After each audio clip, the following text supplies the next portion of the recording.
Hi everybody, welcome back. Hopefully you figured out how to get your server installed on your computer with Apache, MySQL, and PHP. So now I'm going to briefly discuss the 5 different languages I'm going to go through in these lessons. I already showed you a brief introduction to HTML, um, and on that we just quickly went over a standard page. So all we did was head our HTML, the head with the title tag,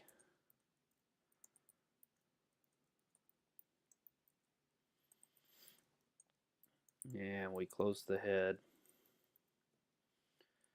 and added the body. It said hello world.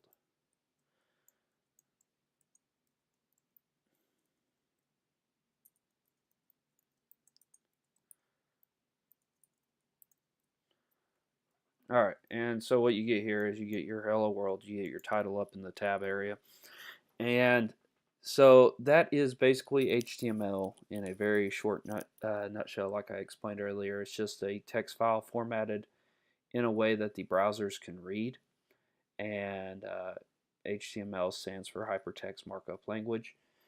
The next thing I want to show you is JavaScript, and what JavaScript can do is it allows you to edit the page, manipulate, do user interactions, load more content and everything once this web page has been generated. So here is a quick example.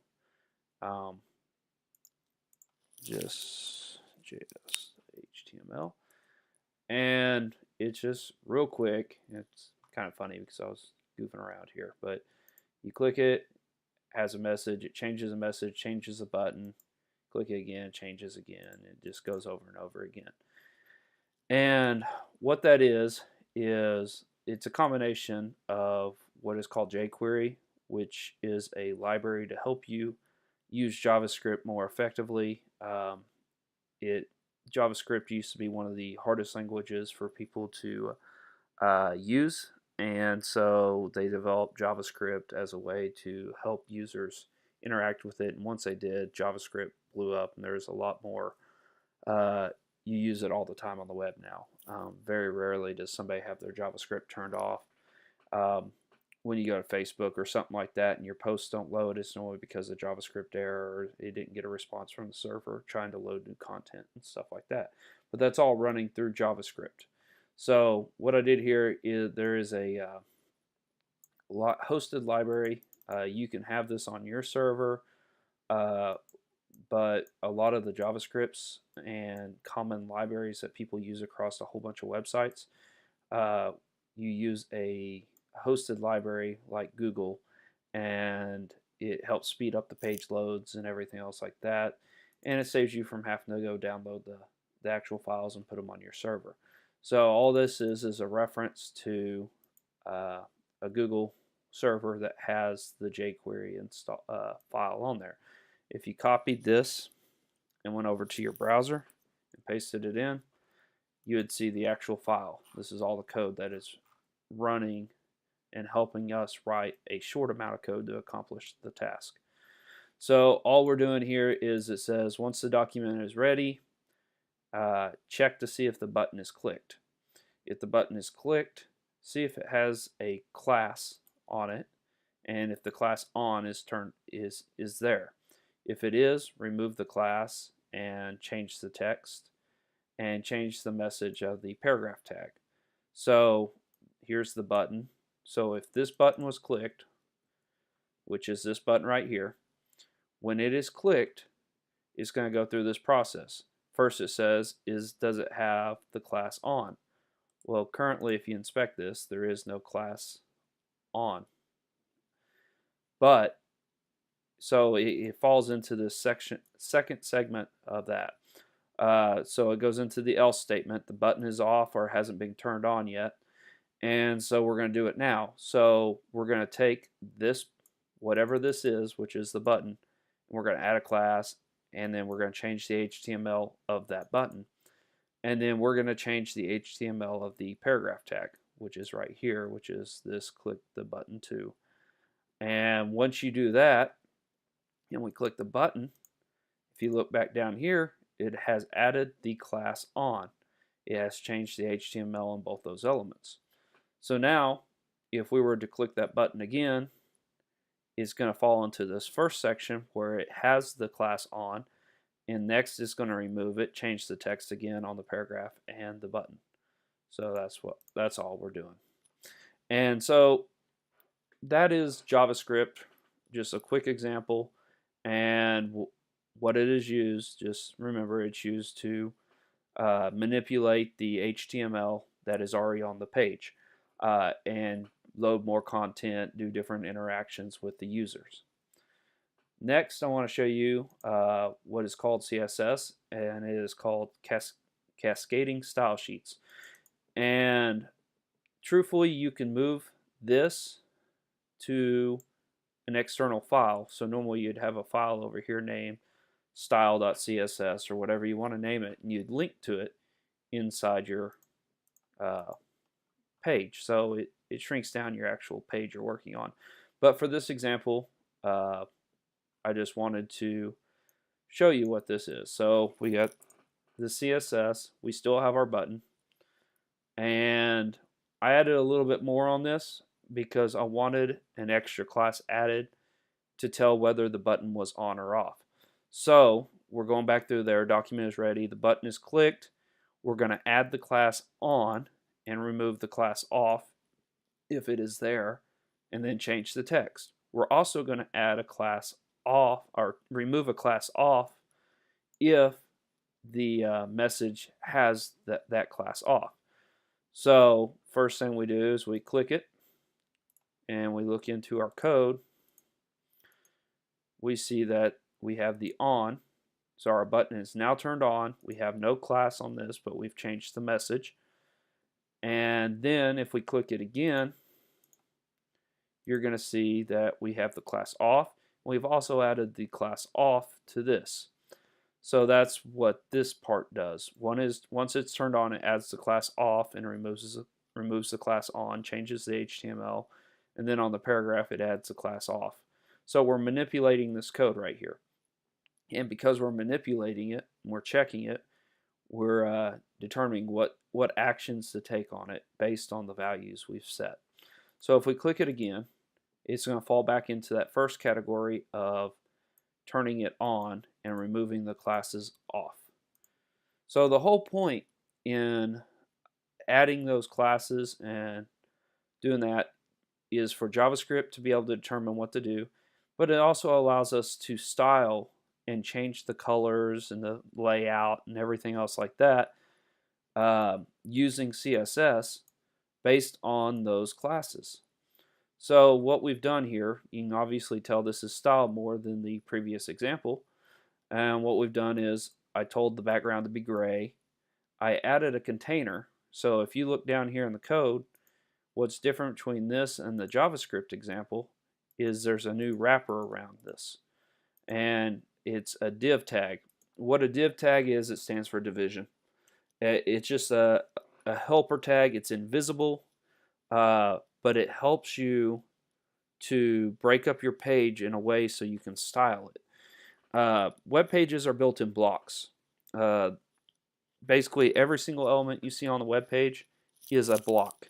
So you're lining up blocks to build it, just like stacking Legos and different things like that. Only you're going downward and not up. So what we have here is we have our container tag. Now if you're inspecting this, this is our container tag.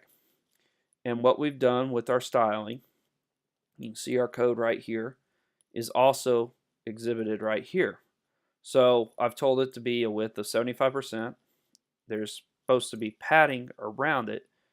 And we'll go and get into what all these are adjusting later on with the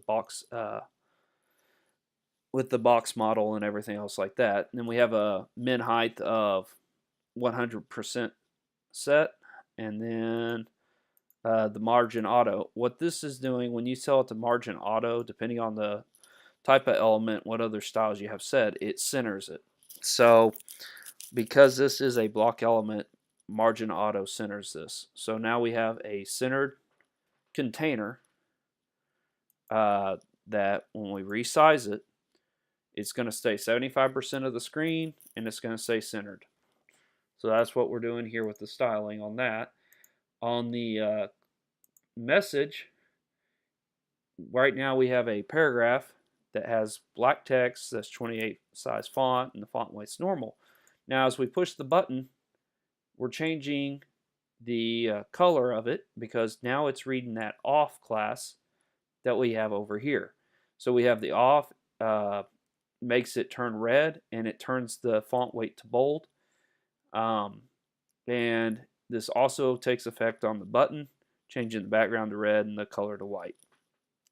Now, if you notice down here, it also inherits the styles of anything that is above it. So basically right here, when we tell it to style the button, we are telling it to style every button, no matter whether it's on or off, what state it's in, what other classes, it is styled this way. Now, as we add classes, we are overriding the other part that we have above it. So as this goes down in the code, so we have a blue background to begin with, and as it's turned on, it changes it to pink, and when it's turned off, it changes it to red, and it's going to go in the order of the way it finds it. Now, you can target higher elements. So if I was to change and add a better identifier, IDs take precedence over classes and stuff like that, there's a lot more to it, but you can change the order a little bit. But just remember, cascading style sheets are how you style the web page. Now, that covers HTML, CSS, and JavaScript. Those are your three basic non, preprocessor and stuff like and MySQL that you'll take care of. Now, when you get to wanting to do a little bit more, what you need to do is, I'm going to rename this real quick. Okay, so now I'm going to show you a little bit of PHP and MySQL. So MySQL is our database. As I mentioned before, when you install XAMPP or turn on the Apache server and install MySQL, you may not have this if you just went with the default Mac install. You may have to go install this with Homebrew and follow those a little bit more advanced instructions. We won't be using this right away, but I still wanted to show you this to get you used to seeing what a database is and everything. So I'm just going to find my password real quick.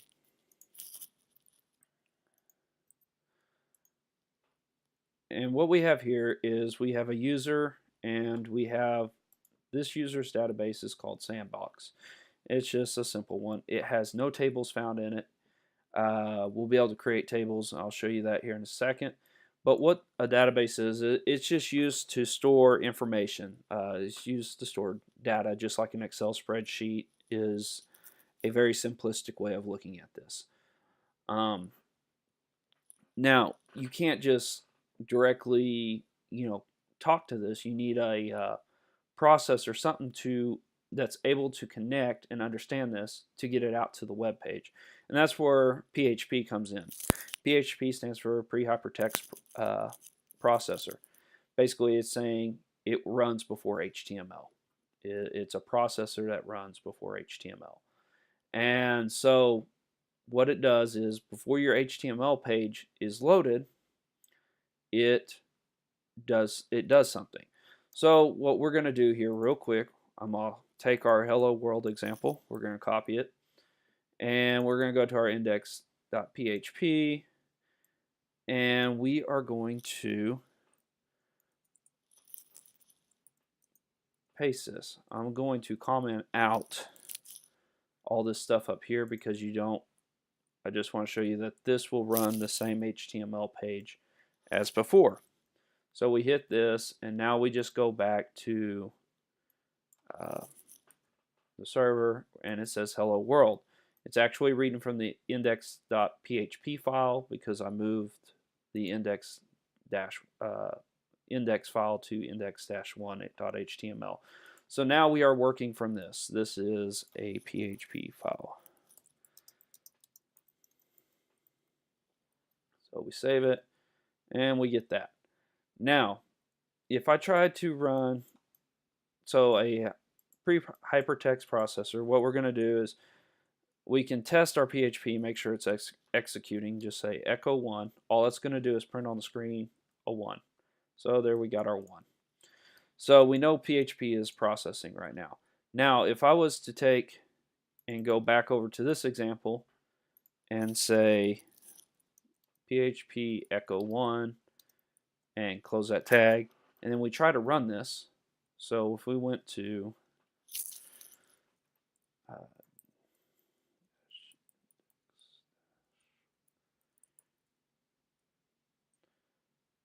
we go there, it's not going to do anything. It will not execute PHP code inside an HTML file. That's why we have to change the file extension. You can allow it, but it's highly not recommended that you allow HTML pages to run PHP just for security's sake. But anyways, so that doesn't do anything when we put it into there. So now back to our index.php file. This is this is where the guts of a content management system is written in. It processes different data brought in, different variables, parameters, whatever the URL says, and it brings it into the web page. You process it, and depending on what information is provided is to what the outcome of the page will look like. So we can easily go start a variable and go var1 equals this is an HTML file. And if we just print that, so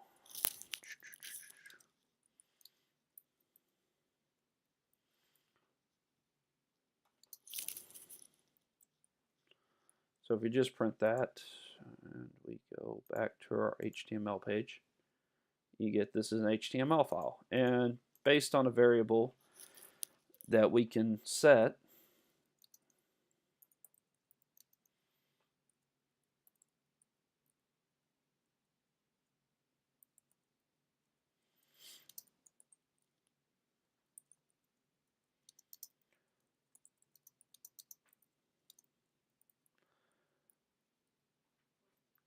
we can change the outcome of the page. So basically what I said is look for parameters called test and just see if it's set. If it is set, we're going to change the output on the page. So that's all we did there. So what we have here is a way to manipulate the HTML that the end user is going to see. And we can use this to write CSS. We can use this to write JavaScript also. Now, what I have above this that I have commented out is just a quick database connection. This is how we're going to get our information out of the database. So we have our sandbox user. It's just running on my local host. These are all definitions that I have set for these includes that I have. These are old database connection that I used to do, but I wanted to show you what these would look like if you connected to the database. So the first thing we're going to do is I just have a function written to give me the data and test it. What we're doing here is we're selecting the time from the database. So we are communicating with the database to see what time of day it is. and we get this. Also, I'm printing out a variable that we don't know, so I got an error on the page. But you can see right here, we have the time, and this is the time and date of the query into the database. So we know we're talking to the database right now. So if we were to remove that, and then we come here,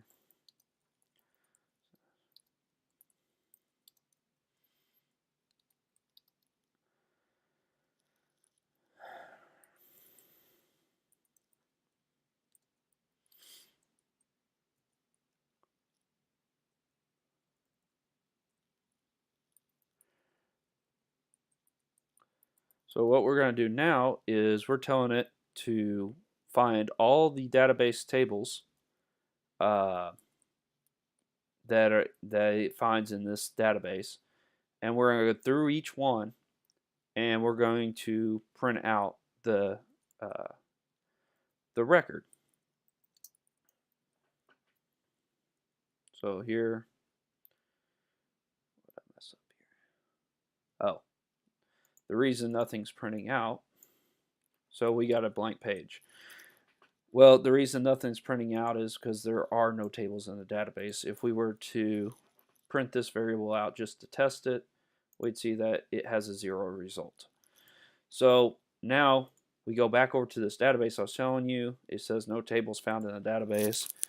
Let's just call this test. And it has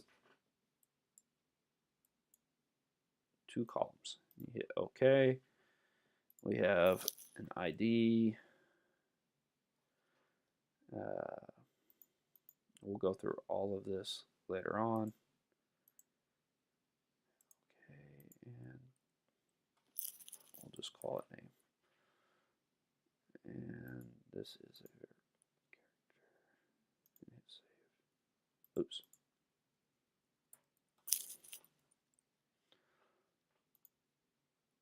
So now we have one table in the database. You can see it over here. It's just called test. It has 0 records.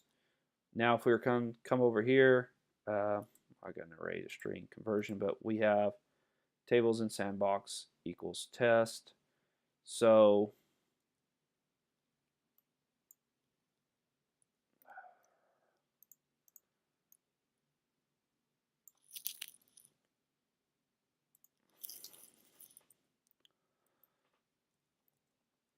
and you can see that we have our table test. Now if we were to add another table, so let's go back to sandbox, create table, test2. It has 1 column, and it's just called name. And it's a variable character, and it's 50 characters. And it's the primary index. And hit OK, hit save. So now we have 2 tables in our database, and you come back over here, we can see that we have 2 tables in here, and we're displaying 2 arrays. So there we have just a simple explanation, a simple example of connecting to a database, how to get information. We're going to manipulate it and do whatever we need to before it gets to the client. Once it gets out to the client, it's written in HTML. The HTML pulls in JavaScript and CSS to style it. So I will get all these files packaged up and place them in a link for you to look at and play around with. But that is the gist of the 5 languages. So just remember, HTML is what the end user sees. This is what the browser interprets as a web page. Everything is built in blocks. CSS styles that so it looks nice for the end user. JavaScript manipulates it and allows users to change what is on their web page without reloading. PHP happens before the HTML is written. So your PHP processes, does whatever, and writes your HTML for you. And MySQL stores your data. So a MySQL database, PHP will connect to the MySQL database, grab the data, manipulate it based on his user input, export out the HTML, and then use CSS to style it and JavaScript to manipulate it. I hope that all makes sense, but that's a brief introduction to what we will be going over. Thanks.